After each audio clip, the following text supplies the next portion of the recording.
Bonjour, je m'appelle Martine Latulippe et j'ai la grande chance de faire un métier qui me passionne puisque j'écris des romans jeunesse.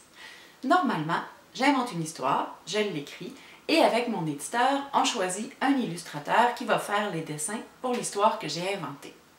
Mais un jour, Julie est arrivée avec un projet. Julie, c'est l'illustratrice de Phil et Julie, donc elle travaille avec Phil, ils font des dessins magnifiques. C'est aussi la directrice artistique de Keto, qui font toutes sortes de produits que j'adore.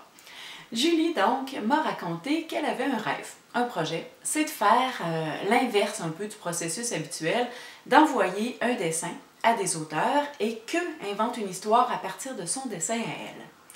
J'ai accepté avec enthousiasme d'embarquer dans le projet, surtout quand j'ai su que les deux autres auteurs étaient mes amis, Alain M. Bergeron et Yvon Brochu. Donc, tous les trois, on a reçu une illustration de Julie. On a reçu un monstre, une princesse et deux fillettes avec des animaux.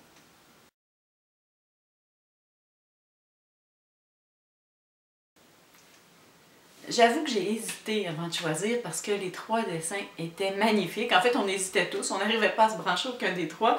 Mais j'ai un peu craqué pour la princesse, même si j'aimais beaucoup les deux autres, parce que je me suis dit, dans ma vie jusqu'à maintenant, j'ai écrit des histoires de super-héros, de monstres, de détectives, mais j'ai jamais écrit d'histoire de princesse. Donc la princesse m'a fait craquer et j'ai choisi cette illustration-là.